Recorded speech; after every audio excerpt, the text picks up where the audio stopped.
Hey guys. Um, so I'm actually starting to feel a little bit of sim sickness. I think. Um, oh shit! I just did something. Oh, there we go. Um, so I'm gonna at least take a break. I'm thinking. Uh, do a little Q&A now, if anybody has any questions, and then maybe take a break, maybe come back a little bit later tonight. Um, yeah, so, okay, I feel like this game's mechanics are too simplistic overall for Sean's analysis. The themes are somewhat interesting, but how long can you talk about brutal, uninhibited ultra-violence before the topic is exhausted? I'm feeling some of that, honestly. Like, I can talk a little bit about the level design, and sort of how that's working. And I'm feeling a little bit burnt out, so I think I'm not doing as good a job at that as I could be. I could be paying more attention and articulating a little bit better what's going on in the levels. But the game's mechanics, well, it's not that they're not changing. And especially in this last level, right? They added some like really new stuff. Part of it is that a lot of the joy of this game comes from mastering something difficult. And we talked about this before. I can't remember exactly the context. During the Stanley Parable, we talked about Dark Souls, and we talked about this sort of there's a pleasure in taking something that is really legitimately challenging you and overcoming it. And in order for that to work, you need a couple of things. You need something that is really legitimately challenging, and then you need an opportunity to sort of work at it until you can get through it. The so like this last level, I just spent. I don't know how long I spent. I mean, I think I spent like an hour total on just that chapter. And a big chunk of that was performing the same, 30 to 90 seconds of action of trying to kill those three guys in the little room, and then picking up a gun and then throwing it against the guy at the end of the hallway, and then trying to get something done after that. And it's hard to like come up with any kind of productive analysis after a while of that, just because what's happening is I'm repeating the same action over and over and over again, and I'm getting a little bit better each time. And I don't do as well each time, but overall, I'm getting better and better and better. And eventually, maybe I'll have a breakthrough moment, and I'll realize, it's not on a timer; it's the number of guys that I kill. And so, this is actually not a time limit level. It's not a like rush through as fast as possible level. It's a very careful route planning level.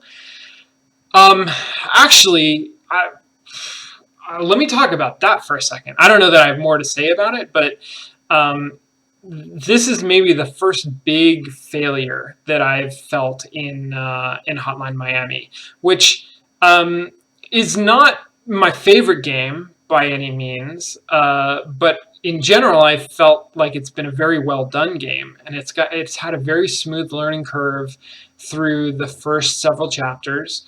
It's got an intriguing narrative that's not intrusive.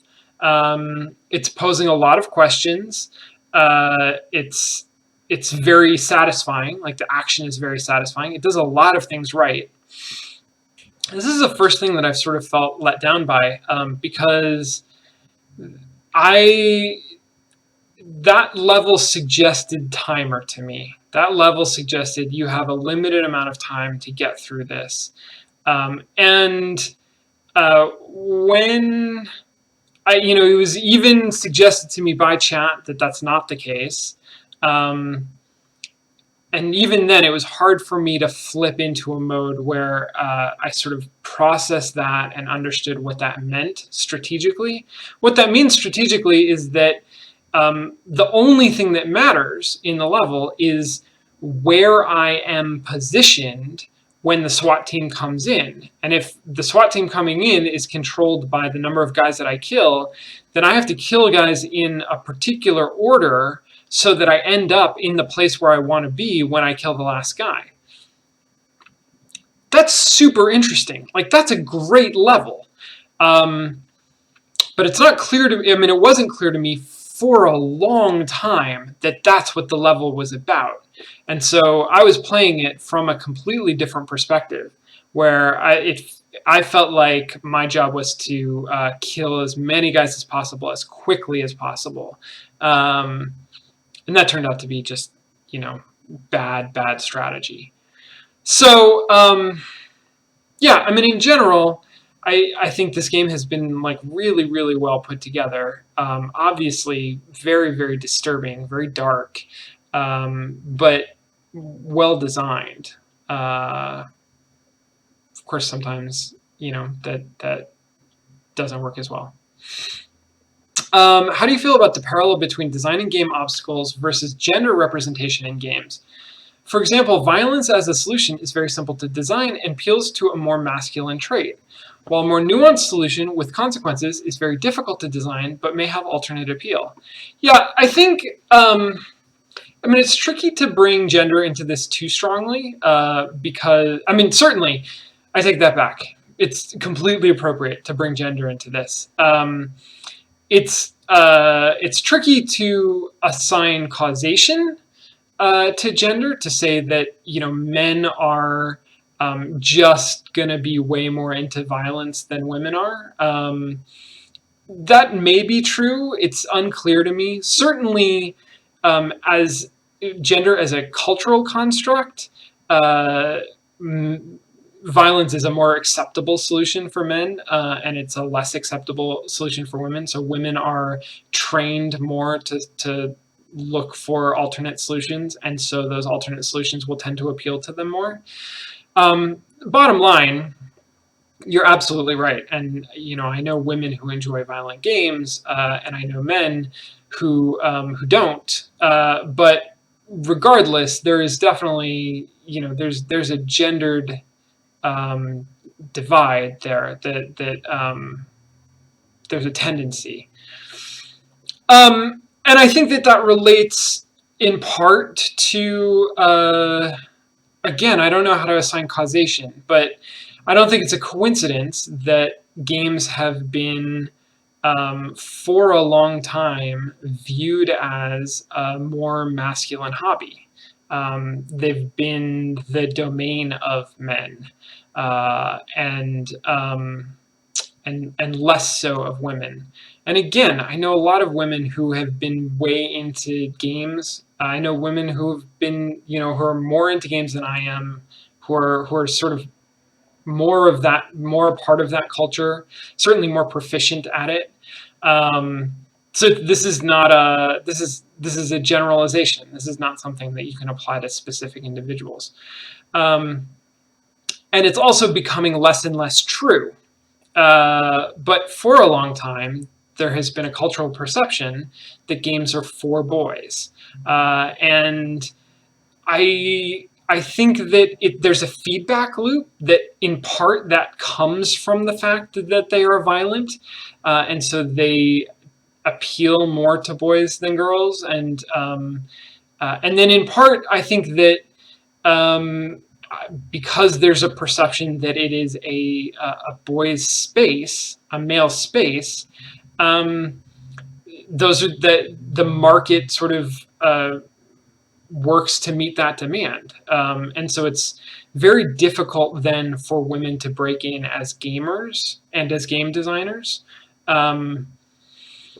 but it's extremely important in my mind, because I desperately want a more diverse field of games. I think that the games that we've got are great. I love them. I love playing them. But games that I see women design, women who are sort of outside the traditional industry, um, and other people who are would be traditionally considered outside of the target demographic, that sort of white male 18 to 34-year-old demographic that video games seems to be so laser focused on. They make games that are incredible and incredibly moving and incredibly thoughtful and well designed. And I want more of that. I want those people to get bigger budgets. I want to see what they can do. I just want more different games, because I think there's a huge amount of possibility. Um, and I think so I think there are all of these systems are interrelated. And I think the more women we can encourage to be gamers, the more women will pursue a career in game development, and the more games we will get that are not that are appeal that are designed to appeal to a wider audience. And if we can sort of start that cycle, if we can get that going, um, we can make this a much more accessible, much more open, much more inviting place for everybody, I think. Um,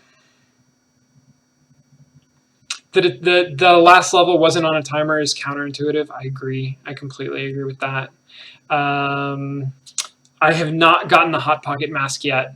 I'm looking for it. I think I need more high scores than I've gotten. The violence in this game doesn't bother me at all, although I wouldn't want a child playing it, but I don't have a problem with it in general. I think absolutely, it's going to vary from person to person. Different people are going to have different levels of tolerance and sensitivity, and it's just it has a different effect on everybody. For me, there are definitely times in this game where I feel it very viscerally, where it affects me physically. And there are other times when it affects me emotionally, when sort of it occurs to me just how dark this is, and I kind of shiver a little bit. But for a lot of the game, the game is designed to keep me from paying too close attention to that. And so I don't. And, as well, like, it doesn't bother me so much that I'm unable to continue playing the game, or don't want to, or I'm not intrigued by the very satisfying game mechanics of it. It does an interesting thing where one of my professors describes 3 different ways that games can engage a player, and he describes them as heart, body, and mind. Right? Games can engage you intellectually, emotionally, and physically. And I think this game does a really good job of doing that on all 3 levels, of engaging on all 3 levels. And it does it interestingly. It's sort of intellectually, there's a lot of strategy. There's strategy and tactics. There's a lot of like planning that goes into it. There's a lot of like trying to figure out what's the best way to get through a level. There's a lot of kind of second guessing yourself when you die, 30 or 50 or 100 times in the same level, and just do it over and over again.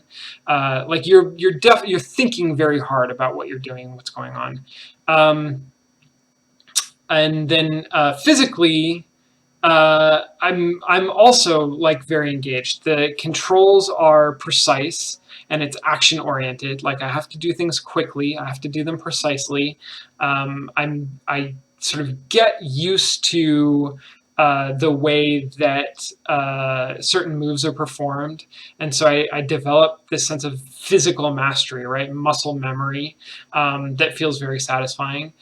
There's also sort of, I get a physical charge out of some of the things that happen. When I get unexpectedly shot from off screen, I jump every time. I have a physical reaction to that. So it's engaging me physically. And then it's also engaging me emotionally. And the emotional engagement it's part to do with the flow of the game and part to do with the theme of the game. And the flow is extremely positive. It feels good to get into a zone, to feel like I'm succeeding. And then the theme is very dark. The dramatic elements of the game are disturbing, emotionally disturbing. And so there's this weird tension on the emotional level that it is very engaging, but it's engaging in sort of a complicated way. It's not just a straightforward engagement. Not to derail the conversation, but isn't there a chicken and egg problem with gender in video games? Absolutely. AAA companies want to develop for a masculine audience because that audience is bigger, or at least more reliable, and maybe because all AAA games cater to them. 100%. 100%. And where we're seeing progress, I think, is in the low budget game space, which I think makes sense as now that it's happening, I can sort of say, well, of course it's happening this way. Low budget games are much lower risk because there's less money on the line. And so the demand that they make back money is lower. And so the risks that they can take creatively are higher. The potential risks that they can take, you can make a gamble on a game that's got a small budget, because the worst thing that's going to happen is you get no sales and you lose that small budget. And that's bad, and that, can sink individual developers, but the publisher, the people behind the money, there is money that can be put to that. People can believe in a cause strongly enough to put up money for that kind of thing. I think we're seeing a lot more indie games that are aimed at inclusivity, that are either specifically aimed at women, or designed by women, or designed by other outsiders, or just designed with an eye towards not catering specifically to the existing market. And I think that's helping. I think that is helping bring new people into the gaming community. And this strategy is going to take time to really play out all the way, because a small percentage of women who start gaming when they're young will then go into game development, and a small percentage of them will succeed in game development, and that will help. That will sort of, help make things better. I think I would love to see a bigger initiative from big companies and publishers to start from the top, to make more of an effort to hire women designers and other minority designers, any kind of designer who is outside of the sort of homogeneous market that everything seems to be so focused on. I think bringing those designers in, that's something that companies can do. And doing that can have an enormous impact, and much, much faster than waiting for indie games to sort of have an effect on young people and have them grow up and make a difference in the industry. So I really would like to see that happen. Give it 5 or 10 years, more and more women are playing more and more complex and immersive games. Yeah, no, the wind is definitely blowing that direction, and I'm excited about it. I'm really, really happy for that. I think there are things that we can all do to help encourage it and to speed it along, and I think that's important. But regardless, I think that's the way things are moving, and I'm glad. Um, just saying, not threatening women and girls who game or develop games will help a lot. On the other side, encouraging them to play. Uh, Absolutely. We're in an incredibly weird moment right now where the gaming community is so hostile to itself. I mean, it's in a really toxic way, and particularly hostile towards what it perceives as outsiders, almost entirely women. Uh, it's such a tragedy. I mean, it's so sad for me to see, because I see incredibly talented women uh, working incredibly hard and producing really incredible work, and struggling every day against a backlash. Um, it's a difficult problem. I don't know exactly how to address it, uh, except to support women developers everywhere that I can, support women gamers, encourage women to game, try to help them find communities that are going to be friendly, try to be a part of a community that's going to be friendly, that's going to be welcoming, try to make that real. Um, I don't. There's not much that I can do to shelter anybody from the internet, and I wish that there was a way to sort of address this problem more head on. Um, but it's difficult, and I think until the culture changes, it's going to continue to be difficult. Um, so if there are, I think Intel recently sort of announced an initiative to try to bring more women into into into game development. I don't actually know the details of that initiative.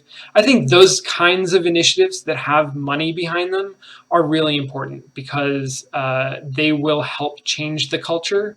And once we can sort of normalize the community, once it's not like a boys' club anymore, once it's sort of known and expected that women are part of this club, um, I think it becomes, you know, uh, I don't know. I think that helps. I think that that's something that we need to do.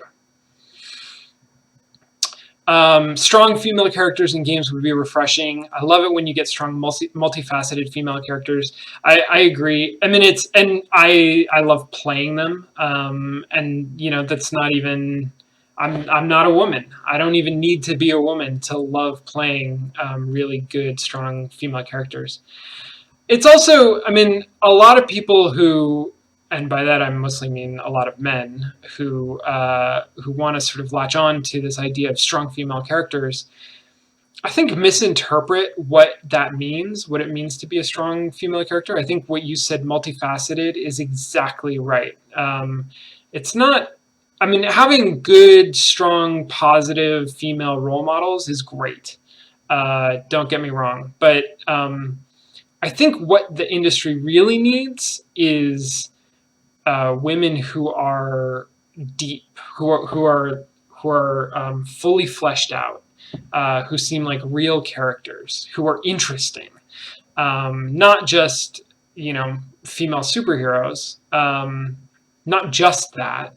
I think there's more to it, and female characters who are realistic, who girls and women can sort of see themselves in, who are sometimes vulnerable, sometimes hurt, sometimes have trouble, aren't always just they're not always strong in the literal sense of the word strong. In the same way that all of us have these multiple facets to our personalities, and I think we all resonate with that kind of like deep,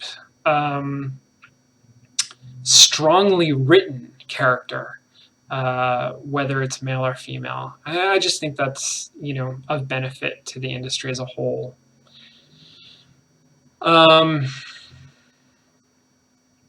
I can't remember the last time I played a dude in a game that gave me a choice to be a lady. Yeah, well, I'm glad it's not just me. But I do that too, especially the BioWare games. I'm a femshep 100% of the way. I actually can't really imagine playing that game without Jennifer Hale's voice. That seems weird to me.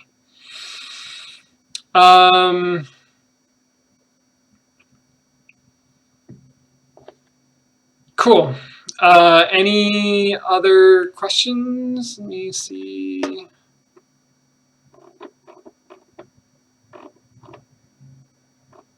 Somebody suggested that the levels that are coming up are going to start getting more interesting. So that's exciting. I think actually progressing from level to level is very interesting. It's just the grind of doing a level over and over again. To be fair, if I was a better player, there would probably be less of that. But that's the part that I think becomes really tedious, which is unfortunate. It's interesting. This is a style of game in the same way that like Super Meat Boy does this same thing. It's about perfecting something, and so that means there's a lot of repetition until you perfect it. That's not usually how I enjoy games. That's not like usually what I look for in a game. I as a player, just in general, I tend to play on easy settings because I enjoy progressing forward through the game. And like I totally get what this game is going for, and it's doing it well. It's just I think probably part of the reason why it didn't appeal to me enough to play it when it first came out is that it's a different kind of game than what I typically look for. Hotline isn't much about perfecting. There's too many random things going on. That's true. That's a great point, and that's something that we've seen that has definitely stood out to me.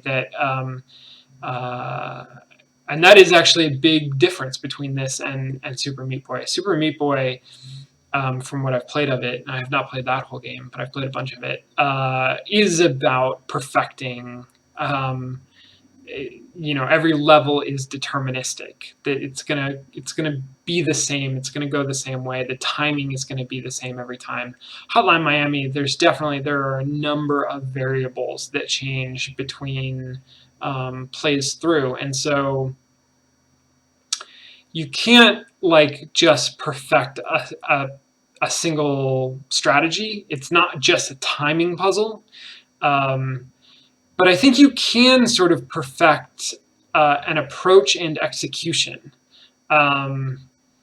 You can sort of come up with a better strategy, and then you can execute it better. And if you do both of those things, then in general, you're going to do better on the level. Although sometimes it seems like I just get really unlucky, and somebody is looking through a window that one time out of 20, and that's it for me. Have I played Talos Principle? And have I considered running part of it for one of these analysis runs? I have not played Talos Principle, and I have considered doing an analysis on it. I think that would be a lot of fun. I think it would. I know very little about the game, but what little I do know, it's been compared to Portal. It's been very favorably received. It's kind of I know that there's at least a strong puzzle element to it. I don't know if it's like just a puzzle game. I think that would be really good. I'd enjoy doing that. I didn't pick it as one of my 4 in February because it just came out. Like, it's not a backlog game. But I think it is an interesting one that I would like to sort of talk about further.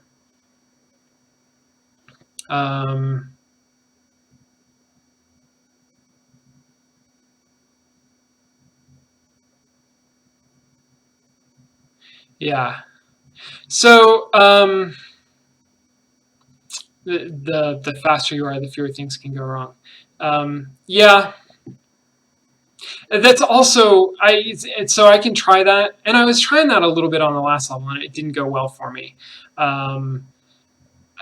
That's not usually my approach. That feels a little unnatural.